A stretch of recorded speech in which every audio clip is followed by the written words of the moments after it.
గత ప్రభుత్వంలో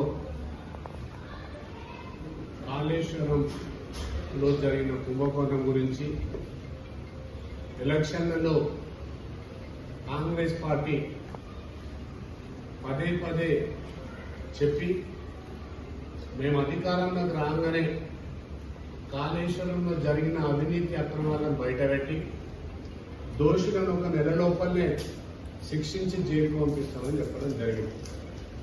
అందరూ కూడా ప్రజలు కొండంత ఆశ పెట్టుకొని నిజంగానే ఈ రాష్ట్ర ప్రజల సొమ్మును, ఈ రాష్ట్రాన్ని అప్పుల పాలు చేసిన సొమ్మును బయటికి తీస్తారని చెప్పేసి ఎంతో ఆశతోని రేవంత్ రెడ్డి మాటలు, కాంగ్రెస్ పార్టీ మాటలు నమ్మి వాళ్ళకు ఓట్లేయడం జరిగింది.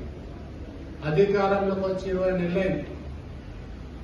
కనీసం 16 నెలల నుంచి ఈ ఎంక్వైరీల పేరు మీద వాళ్ళని వీళ్ళని పిలవడం ఇది చేయడం జరుగుతుంది. మొన్ననే ఒక కమిటీ,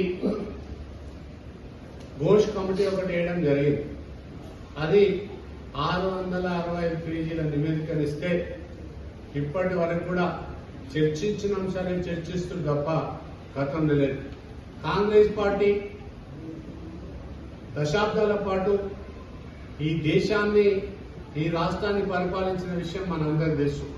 గతంలో 1987లో బోపోస్ కుంభకోణం రాజీవ్ గాంధీ హయాంలో, అలాగే 2GSCAM 2008లో 176 లక్షల కోట్లు మంత్రి రాజు గారు కూడా రాజీనామా చేయడం జరిగింది.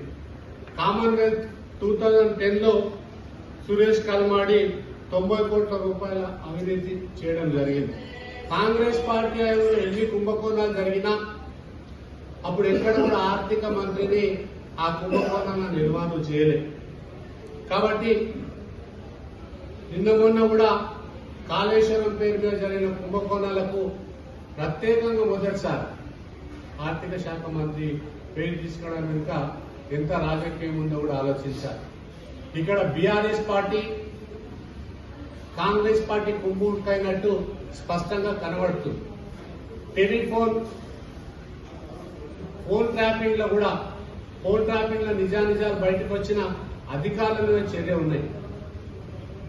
మన ఆర్థిక శాఖ మొదటి నుంచి ఆర్థిక శాఖ సంబంధించిన ఆఫీసర్స్ ఒక్కరే ఉంటే వాళ్ళ కింద ఇద్దరున్న వాళ్ళ పేర్లు ఎక్కడ కూడా నమోదు కాలేదు. కాబట్టి కాళేశ్వరం విచారణ